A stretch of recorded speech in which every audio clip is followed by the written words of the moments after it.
I'm not ready. I'm not ready. Welcome to the Built on Air podcast. I need to share my screen. It's like I've never done this before. We are live and we are in our final episode of the season. Just 1 second here. Let me get my screen up. We are newbies. There we go. Welcome to the Built on Air podcast, season 14, episode 8, final episode of the season. We'll be off for a month and then we'll be back in July. So good to be with you one final time before we take a little break. We have with us our regular Jen Rudd. Welcome back, Jen. Thanks for having me again, Dan. Yep, good to have you. And we've got Camille again, as always. I believe Allie is out with COVID, unfortunately, this week. So she's recovering from that. And so hopefully she is back healthy soon here shortly. So let's get started. So we always do an hour-long episode talking about all things Airtable. I'll run you through what we're going to be doing today. We'll start, as always, with our Round the Bases, keep you up to date on the world of Airtable. And then a quick shout out to BuiltOnAir, our primary sponsor. Then Jen Rudd is going to walk through how Airtable is used in the nonprofit world. And then Camille's going to walk through a base that she is working on for a tabletop role-playing game. I had to Google what TTRPG meant. So now I know. And we know a little bit more about Camille, what she does on the weekends. Yeah, I'm so cool. That's right. That'll be fun. And then a quick shout out to join our community. And then finally, I'll walk through a question on dealing with scripting and views that came from the BuiltOnAir community. So let's start off with our Around the Bases. There was one announcement that came out last week, improvement to timeline views. So Alex walks us through some enhancements. I have not had a chance to play with these. Anybody play with these yet? No, I thought the overlap of the things were pretty cool, though. The overlap of the labels.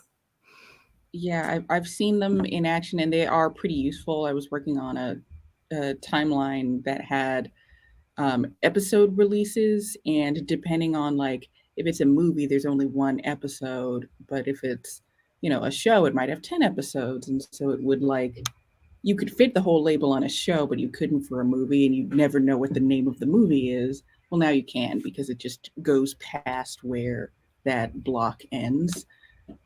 So I think it's pretty useful. There's it seems pretty consistent in what I've seen. Also, if you continue to scroll, you can kind of see it in this screenshot, but like if you have a really long bar and you like scroll along it, yeah, it will stick with you. So you always know what it's called, even if like the beginning isn't on screen anymore. Yeah, so it'll show it like that right there. Yeah. Cool. So nice little enhancements to the timeline. That's good to know. They're still working on those widgets. And yeah, nice enhancement there. That was the only like kind of product announcement that I saw this last week.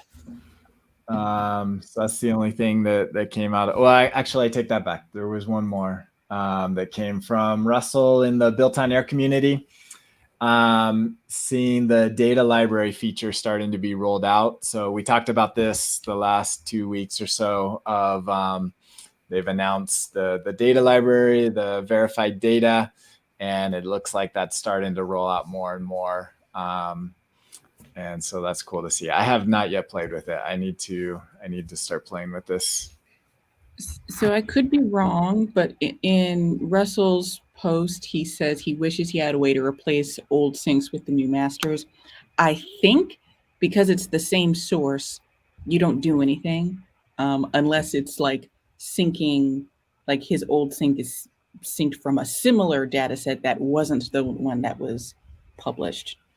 I think if your old syncs are using the same view, that was added to the data library, there's nothing different that you need to do because it really is just a shared link. It's just like a shortcut to get there faster. I could be wrong, but that was my understanding of what it is. So explain that more. I'm not quite getting that.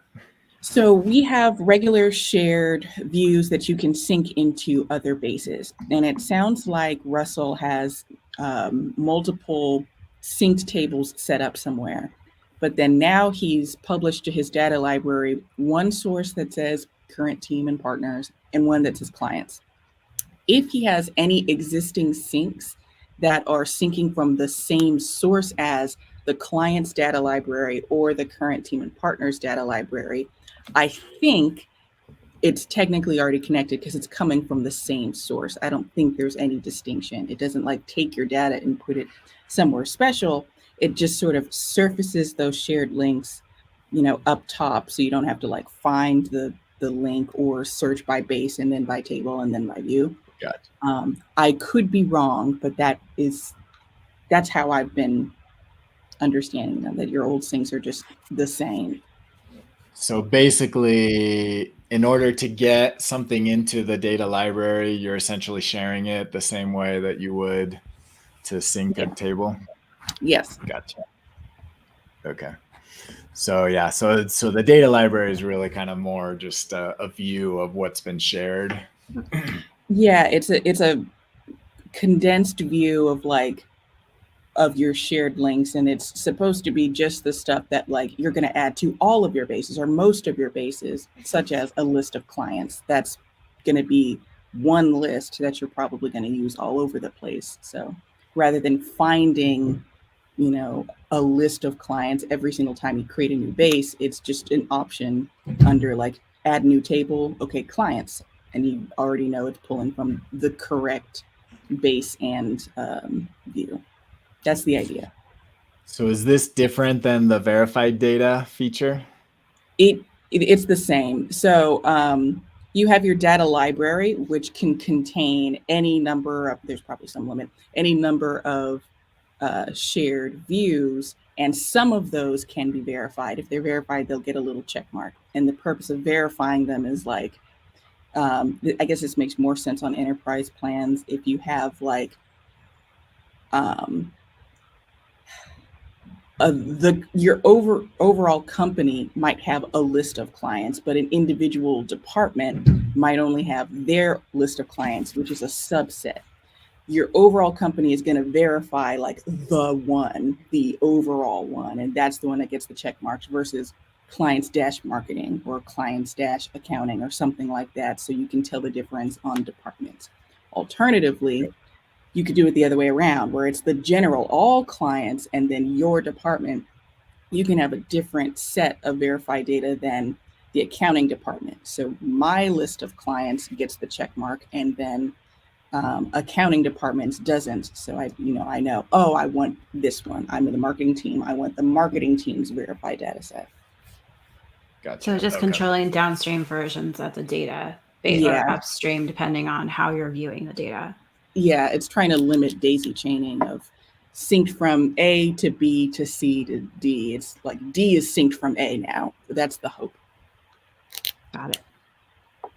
Very good. Okay. So there isn't, in order to get data into the verified data, it still resides in kind of a normal base and table, and then you share it and then click a checkbox saying it's verified? Yes. Okay. Ideally, I haven't seen this. I would love it if once you share a link, just in general, it gets like an icon next to it in the base when you're viewing it. We sort of add a lightning bolt to the name of the view to remind ourselves, but it'd be helpful if there was an icon that appeared automatically. And then if it's a verified or a synced data that gets its own, icon that shows the difference, it'd be really helpful if you could see that at the base level. Otherwise, you have to go to your admin panel or something like that. Interesting. For some reason, the vision I thought when they were talking about this verified data feature, I was thinking you would go to some different UI outside of like a base to kind of create your verified global data. But it sounds like it just works like all the other bases. Yeah, you can view it in like you have in your settings panel, your account settings or your admin panel. there's a different place to look at them all, but to create them, you just start like any other shared view. Okay, very good. That's helpful. We need to dig into that. All right, but yeah, it looks like that's starting to get rolled out to enterprise for now, and good stuff there. Okay, a couple other from the BuiltOnAir Slack. Let's see. This question was, does anyone know if there's a way to sync an updated field in Airtable to update a cell in Excel? Not natively. I'm trying to remember why I picked this. I don't think this is the one that I was planning to pick, because this is kind of just a straightforward, nothing too exciting about this one. So anyways, if you're trying to link Airtable to Excel, I think there was a different one I was trying to link to. Oh, this is it. It was this one. I had the wrong thread in my link. This was the one. Our Airtable webhooks counted against your automation runs. Can't seem to find documentation on this except to do that. So just kind of explaining how automation. So basically, if you're using automations to start if you're using webhooks to start an automation, then that counts as an automation run. So however many times you hit that webhook will count as one automation run per execution. Right, because it's processing that data for them. So yeah. But if you have a webhook that triggers a make scenario, that's not an automation run. Right. Yeah. Yeah. Okay. So if you're hitting out somewhere else. So. And then Scott clarifies that if you use, there's a automation trigger for webhook received, that obviously is an automation run because that is triggering that automation. And then separate from that, there's different webhooks that you can set up that are like, related to the base, and those aren't automations. Yep. And this was actually the one that I wanted. Sorry, it took me 3 times, but this is the one I wanted. What are we talking about? All right. Okay, so Carlston asks the largest output that you can have in a calculated formula. So I was thinking about this. I've never pushed the limits on this. It looks like others have. Josh says he's gotten to 9,000. Bill has hit 100,000. So if you have a formula that's generating like a lot of output, I know the long text field has a limit of 100,000 characters, but I've never pushed the limit on the formula output. So it looks like 100,000 somewhere in there. Have you ever tested that? No, but I have a couple of different implementations that sort of log a history of record changes in a long text field in the form of JSON.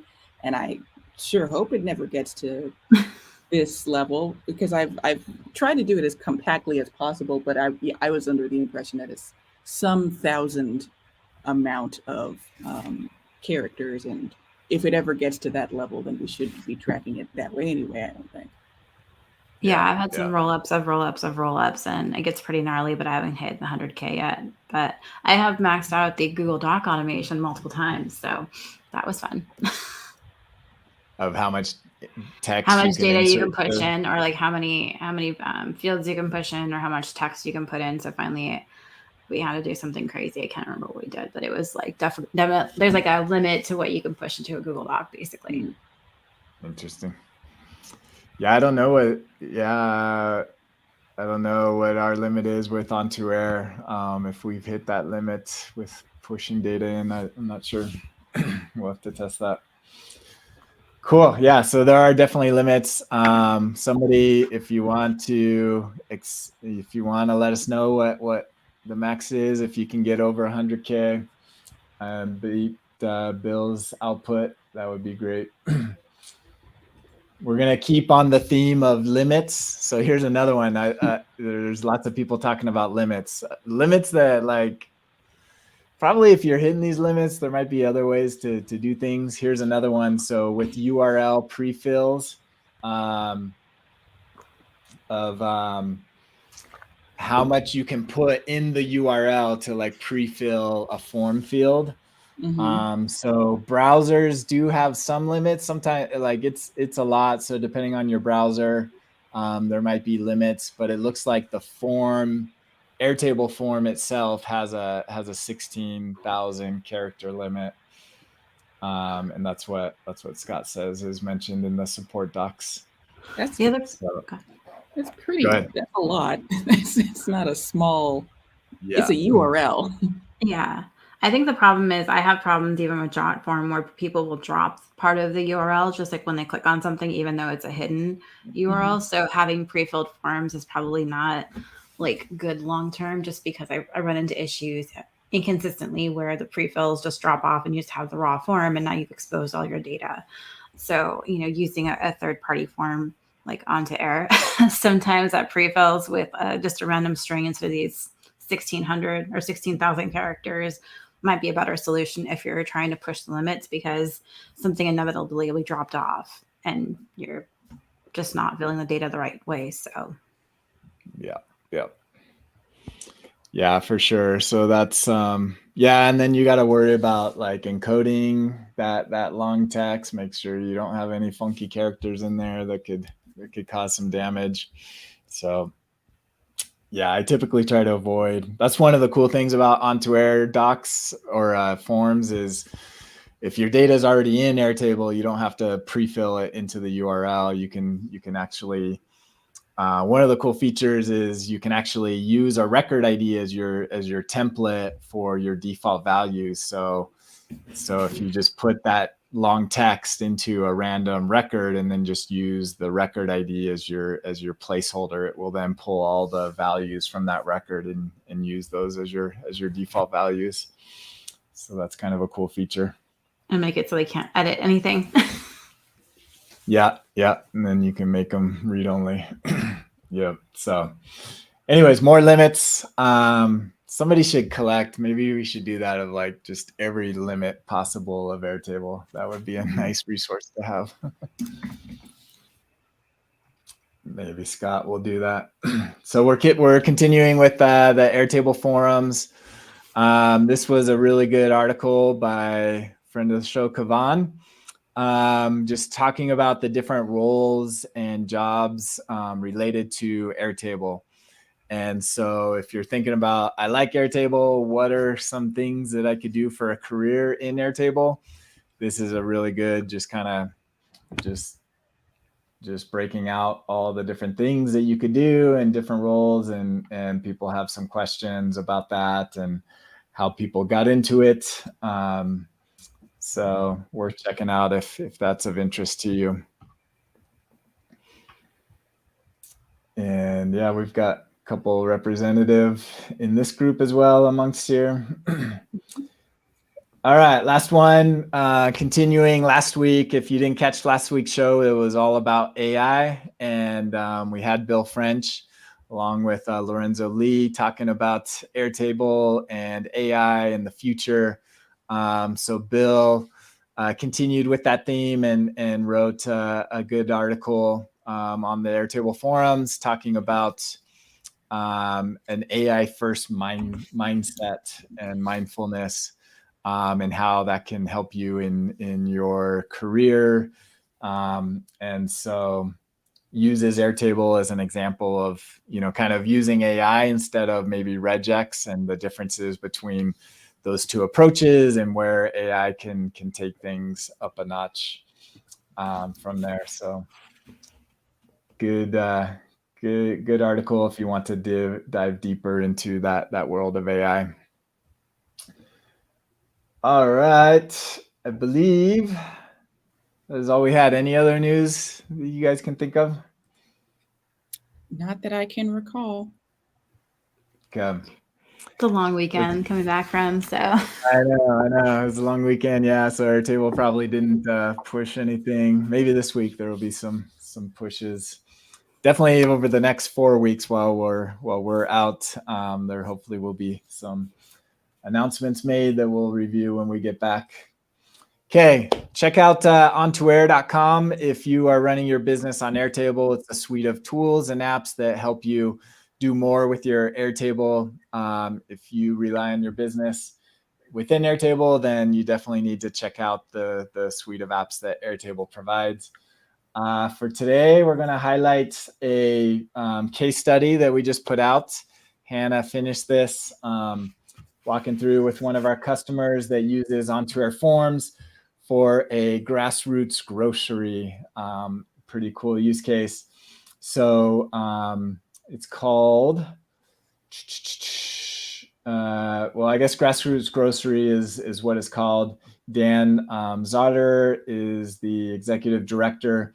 And this case study walks through how they use OntoAir Forms and Airtable to set up groceries that can help families. Every Saturday they kind of have an event, and the people fill out what they need through the forms, and they track everything in Airtable. So they have 3,000 volunteers, fresh produce that gets distributed to families in need. So pretty cool stuff. And he used a partner. Give a shout out to Mecca Parker at Park West Digital that helped him set this all up, and has been using OntoAir Forms, as has Jen Rudd as well. I know we've done a case study with Jen, so this is a new one. So check out OntoAir Forms if you have a need for collecting data and getting it into Airtable, and also updating that data as well. And check out this case study to see how they've done that. So that's a good theme for today, more nonprofits using Airtable. All right, with that, Jen, why don't you share what you've got for us today? Absolutely. Let me see. Share screen. Okay, you can see my screen? Yes. Okay, I'm gonna move this over here.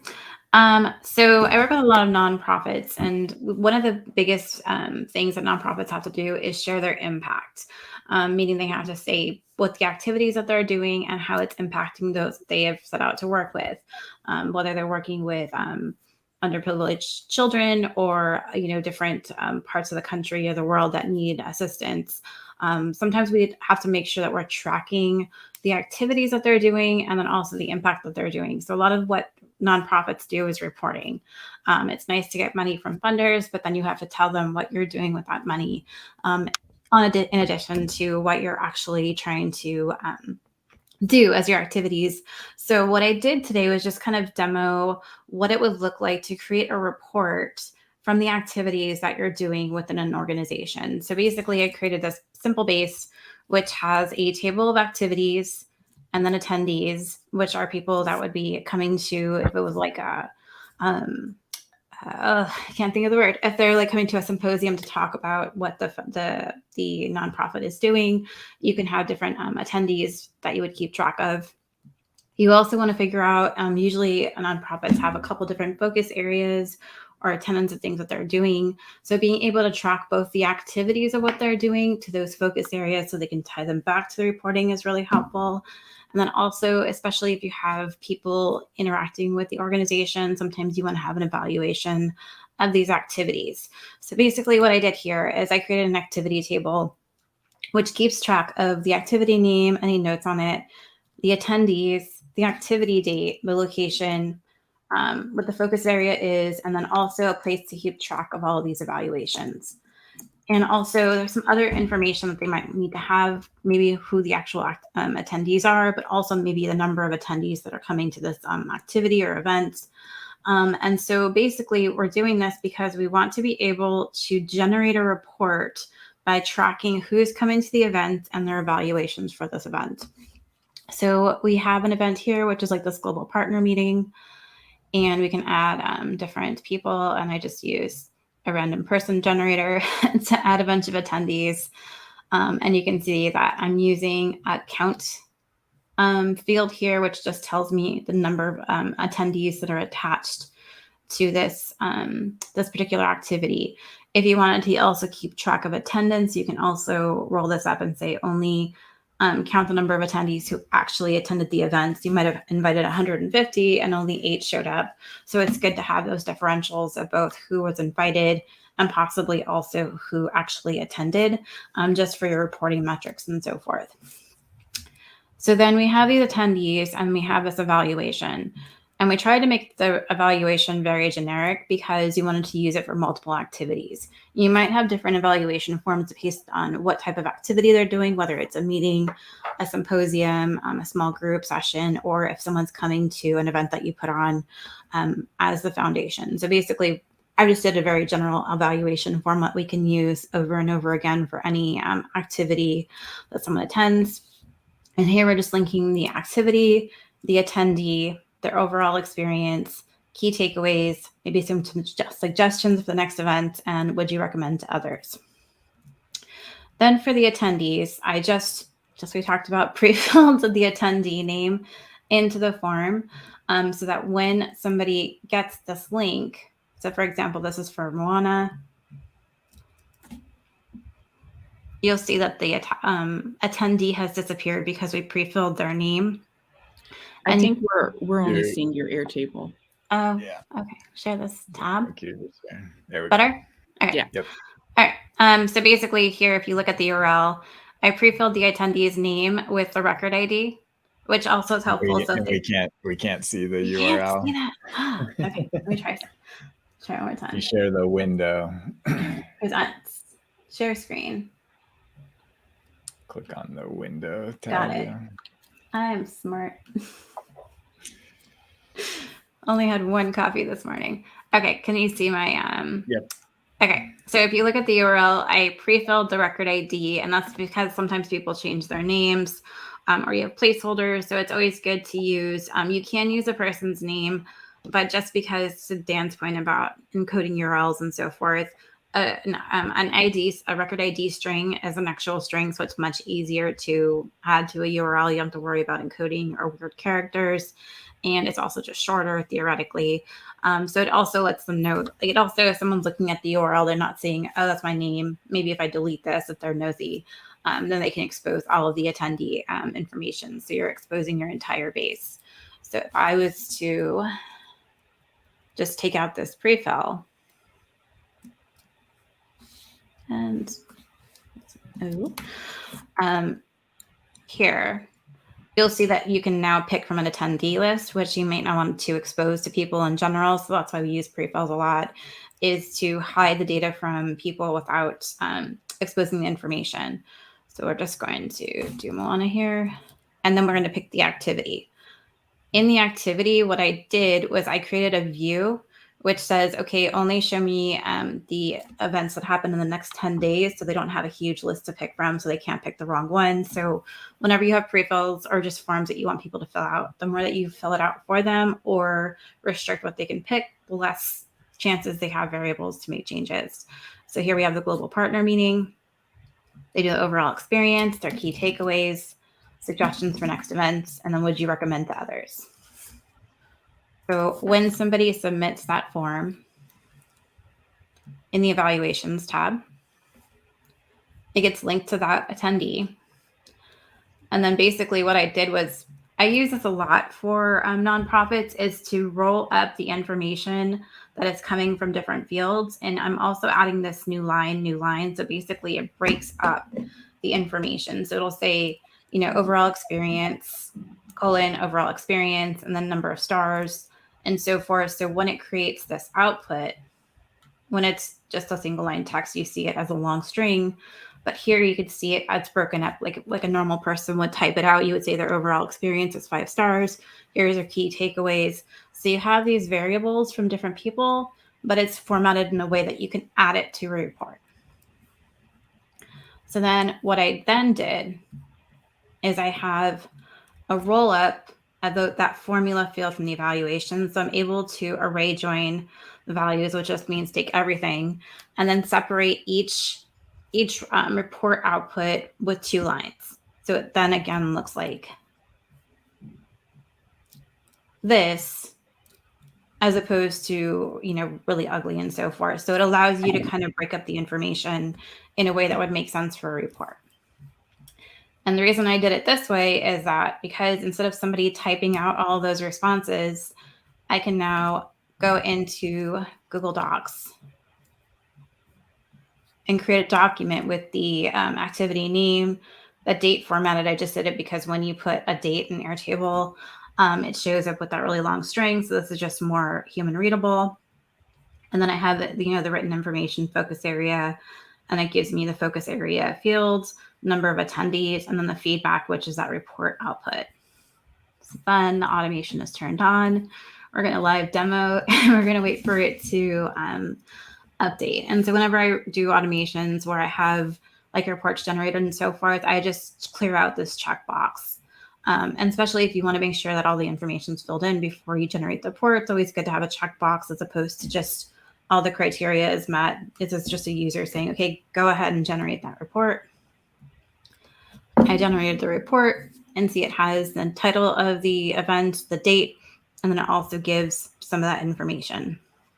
And so this is really basic, but what you can do is do some of the formatting in Google Docs. You can make this bold. You can change this to header 1. And it's always good to kind of change it to paragraph and so forth. So when you do a new output,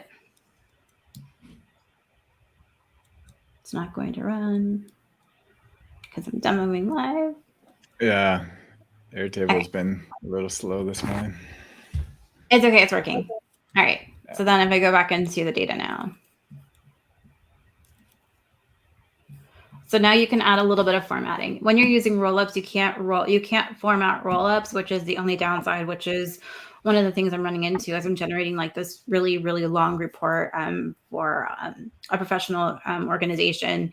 They have all of this report language that they already have written. So basically we just take that, they select which report language they want to use, and then we output it into a Google Doc, and they can further format and add to it in a Word doc afterwards. But we're taking all of, go ahead. It takes Markdown, right? The window for inserting content into the Google Docs. It does, but it doesn't really take Markdown necessarily. I tried different Markdown outputs, and it just doesn't really. It basically whatever the formatting here. Mm-hmm. I'm happy to try Markdown. So like, because I was running into this when I was trying to do a link. So like, link here.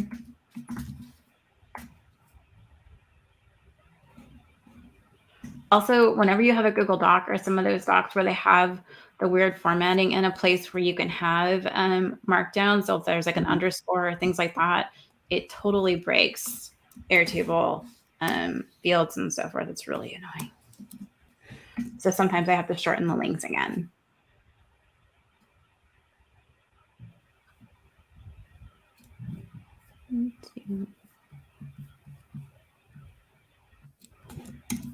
Let's see. Nope. Well, we tried. Yeah. Yeah, it's helpful for like the first cut. Like, so a lot of this, like if you just need an output, it's kind of fine. But you can always do third parties to make it prettier, like Document. I've done a lot of reporting with Document for some nonprofits. So it's really helpful to use third parties. But I think the more that you can at least structure how you want responses, or you structure how you want the format of all of these reports to come in, and then request information or set up information in Airtable in such a way that lends itself to that output, the less time the team members can be like typing reports and doing the administrative stuff. That's really helpful. That actually helps to generate more funding, but it also helps them focus more on driving impact than reporting on that impact. So, but then I've shown like 6 or 7 people how to do the just the basic reporting output, and they're like, that is the most amazing thing ever. And it really is just formatting it in a formula and then using this roll-up functionality to drive how it's written out. So definitely helpful to just, again, formalize how you want the inputs to maximize the outputs. Very cool. Maybe what's your experience been just working with nonprofits in general? How has Airtable helped or impacted those? It's helped a lot, especially as like these are these organizations that are doing great things, and it's either a lot of distributed teams working in different locations at different times, or they're very small grassroots and they're doing a lot of things. I've worked with Hood Huggers in there in North Carolina, and they do some great things with community gardens and helping underprivileged youth and things like that. So there's doing so much with a very small team, and using forms like we use BuiltOnAir forms just so the youth can check in for their work times and so forth. So it's really helpful because now we don't have to go in a job form and like recreate the form each time. They can just change the fields in Airtable, and now it's updated on the form and things like that. So it's really helpful to be able to get information so that they can run their organizations in a more effective manner, but also like be able to spend more time working with people because they have the structure behind it to make sure that they have everything that they need to do what they have to do. Awesome. Thank you. Thank you for sharing that. That's good stuff. Very applicable to all use cases, so not just nonprofits. All right, Camille, let's get nerdy. Yay. Character sheets for TTRPG. Am I sharing my screen? Yep. Okay, so there is a new tabletop role-playing game called Candela Obscura that just got released recently, and I was looking through the rule set, and it seemed simple enough that I wondered, can I build this into an app?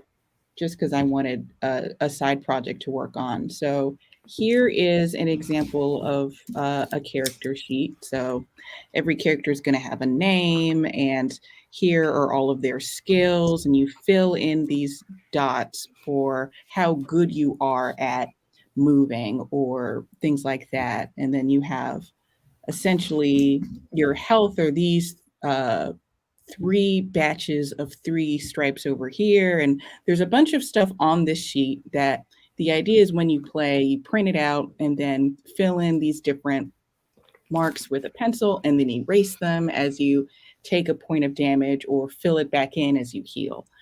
But, what if this were an app? Why not? So I started by creating a quick prototype in Airtable, of course, and I was able to get it pretty quickly. You could see I have a handful of tables up top. The most interesting piece of it, I think, is probably this field here. There is a concept in the game that you as a group, you have 24 points. And once you get to point 7, you get some kind of reward. And if you get to point 14, you get some other reward. Point 21, some other reward. And then there's 3 more points after that. I wanted some like visual indicator of that progress as you go. And so this is a somewhat complicated formula. You can see all the substitutes that are happening where I'm taking really all of that. I thought it would be worse. That's actually. Well, you know what? It took some time to get this to work exactly how I wanted. And we've shown on the podcast before things like this is basically the same thing but simpler. It's basically just a rating. Where if I took a point off, this one would be gray versus all yellow. But this one, because it was so complex, the output, we've reached the 7th thing, and now it's a goal. And then if I were to really quickly, really quickly, and I say quickly, it's not going to be quick because there's going to be some problems. There's going to be an automation that's supposed to run that like creates a bunch of keys in order to generate all of the possible points that you can get. It sounds more complex than it actually is to play the game. It's more complex when you're building it into an app. But looking at this formula again, I'm saying, how many points do we have? All right, repeat the character F, however many times I have that, I have those points. And then I want to create some empty circles for the ones that I haven't achieved yet. Repeat that in intervals of 6, and then repeat one special point, like this square here. This is a milestone that I haven't reached yet. So I'm grouping points of 7 where the 7th point is special 3 times. And then at the end of the formula, I'm only taking the portion of unused points. I'm taking away like the placeholders for the ones that I've actually achieved. I don't think that made any sense. Did that make sense to you guys? It does, but my brain hurts thinking about building that formula. Yeah, it's a long and complicated thing, and the reason why I made this project is for things like this, where like you go back to the character sheet, that isn't actually on this one; it's on a different one. But in real life, this is so simple, right? You just fill in a dot on a page, and then you erase it when it goes away. That's really, really simple, but I wanted to try and do it programmatically. And then this is what you get eventually once you deal with all the formulas. And then I put it into, a character sheet. You have it laid out a particular way. Here's that same thing again, but now we're on an interface. And then each character has their own sheet. And here's where I started to run into problems. You'll see move, strike, control are the same things as move, strike, control over here. You can see that the maximum number of circles I have is 3. But this one, I don't know if you guys can see, is kind of like, it has a thicker outline. That means when you start as this character, you only have 1 move, you have 1 strike, you have 2 hide, because these 2 are darker. The problem I was running into is I wanted it to look like the character sheet, including this sort of diamond symbol, which sometimes is filled in and sometimes isn't. I can't really do that well in Airtable or Airtable interfaces. I have a rating field that I can control this formula output, but I had no real good way of controlling this sort of diamond thing off to the side. And that's where I started to think, can I build this again somewhere else? And so I did. This is now Glide, where the data source is that same Airtable base. So we look, I think, better. I think this is a cleaner layout than what I'm capable of doing in Airtable, but I can like control some of these other dots. But the problem with Glide is I don't have the particular plan that makes record updates immediate. So I just clicked this minus button, and it's going to take forever for this to go from 2 dots to 1 dot.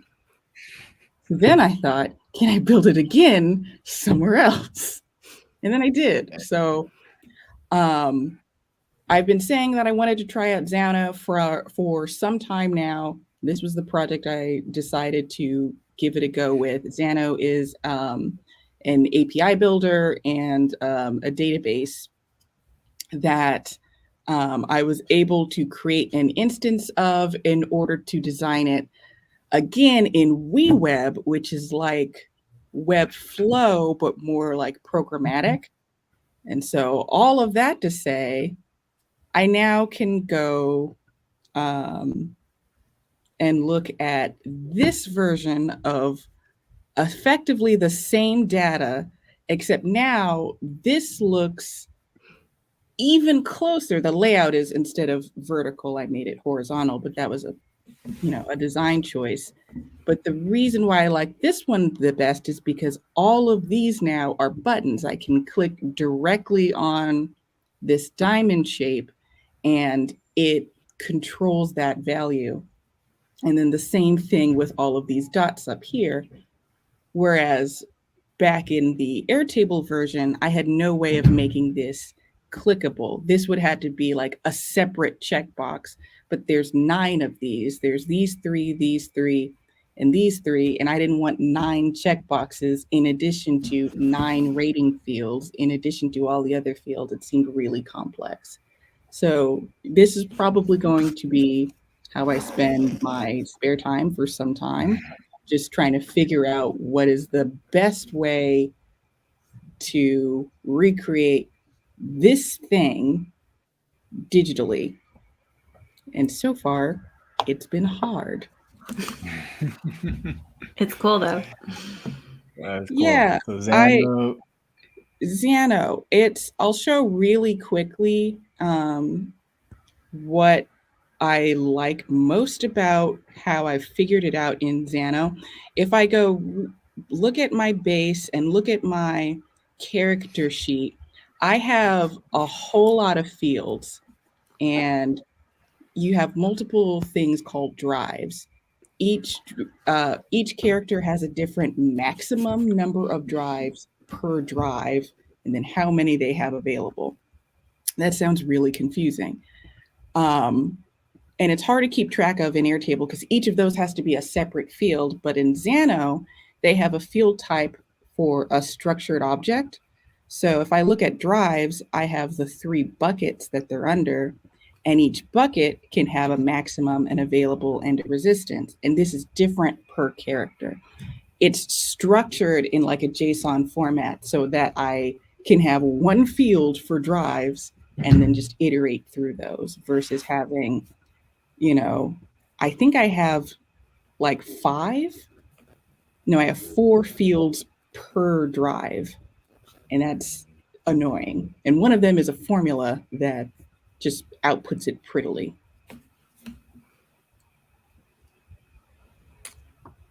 Excellent. Very cool.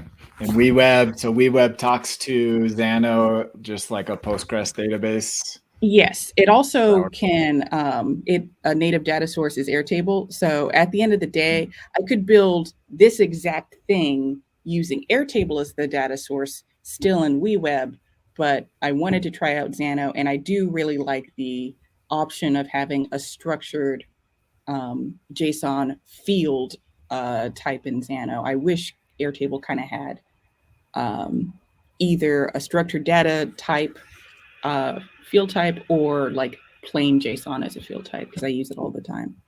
Yeah. Awesome. Thank you for sharing that.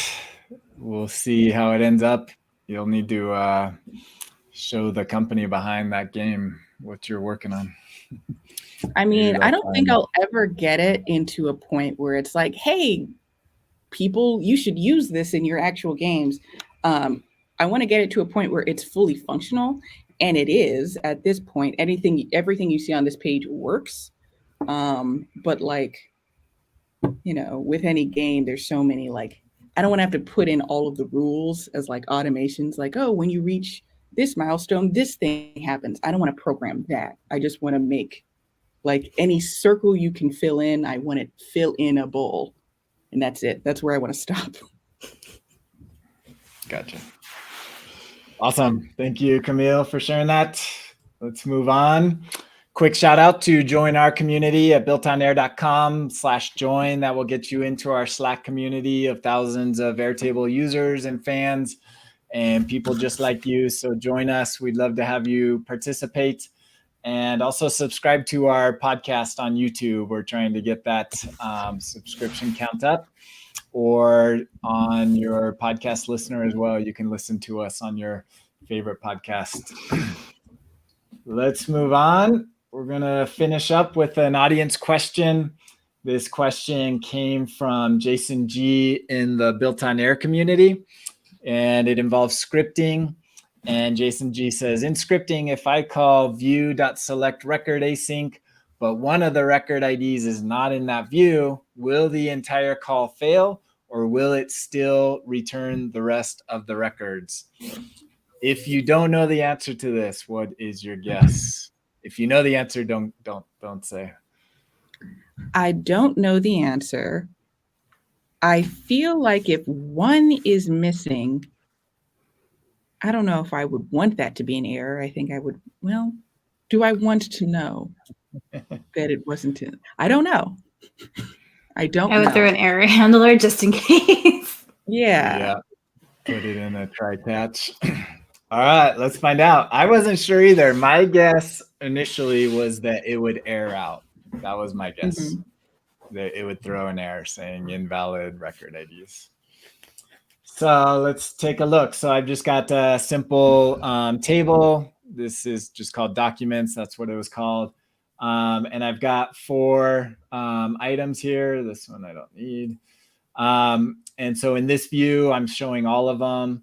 And I've got all my record IDs here exposed. And then in this view, I'm hiding 2 of them. So A and C are showing.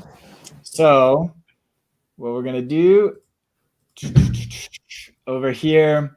So I've got my variables for, this is the table ID. Here's the view ID for the view that lists all of them. And then here's the view ID for the one that just lists 2 of them. And then right here, here's the list of all of the record IDs.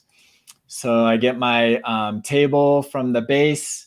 So here's a reference to the table. And then here's the reference to the view that we're going to use. And then here's the command for selecting the records async. And when I was writing this, I could have sworn, did this change? Maybe Camille, you know, I thought that there was one parameter for the record IDs and then a second parameter for your options. And maybe I'm just making that up, but now it's changed to where you pass the record IDs in as part of the object. I don't recall that being the case. Anytime I've used record IDs, which I didn't use for quite some time, but I've been using it more and more recently, it's been a parameter of the options object. Of the object. Yeah. Maybe I was just hallucinating that. But anyways, so this is how you get the record IDs. And then this is a quick shortcut to get all the fields so it doesn't complain about not specifying the field parameters. You just get them all from the table. And then I'm just outputting them to see what it is. So this one, I'm going to run it first with the view that has all of them. So this one, as you expect, should return all of them because all of those fields are in there. So we get all 4 back with all 4 records. So now if we change this view to be the view sum, we'll find out if it's going to throw an error, going to return them all, or maybe it just ignores it. Maybe it says, if you're asking for all the record IDs, then I'm going to give you all of them regardless of what the view has filtered. So those are probably the 3 options that it could do. And it returns no error, and it just gives you the 2 that are in that view. So it actually ignores the other 2 that you're asking for. So the filter is what decides, not the record IDs being specified. Yep. So it basically, so this record IDs, it says return us all record IDs that exist in this view. What about if you only wanted to see one of the record IDs in that view? Then you would need to specify that in your list here. And so it would only return one? Yeah. Yeah, if you did this, then it would just return that one. Yeah. So now the question is if the record ID was invalid, then it just returns empty. So it basically treats those unknown record IDs as invalid. So if you pass in an invalid record ID, it's not going to throw an error. It's going to just assume that it's a search, effectively. It's like how many results match your query. In this case, it's record ID equals this, or is one of these. And if none of them match it, then to Airtable, I guess that's not an error. It's just none match. Yep. So you do that if you're trying to see of all these records, which one of them fits this criteria, which is the filtered view. Yeah. Mm-hmm. Yeah. Yeah. Yeah. So I wonder if, under the hood, it might be converting this to a filter or a select filter formula. And it might be saying if record ID equals this, or if it equals the others. That's what we do a lot with when you use the API. It doesn't have this where you can pass in record IDs to the API. You can do a single one where you just pass in the single record to get that. But if you are saying return multiple, like specific record IDs, then you have to use like the or, and you say record ID equals A or record ID equals B. And so in that scenario, it would work the same. So I wonder if that's what it's doing under the hood. So that is good to know. We've solved that mystery. So I'll reply back to Jason G and let him know that mystery is solved. Yay. We did it. All right. And that concludes the season. So we will be back in 4 to 5 weeks at the beginning of July. So probably after the 4th of July. Maybe we'll start a week later, but excited to see what comes out in the next couple weeks while we're off. And thank you all for joining, and we will see you next time. Absolutely.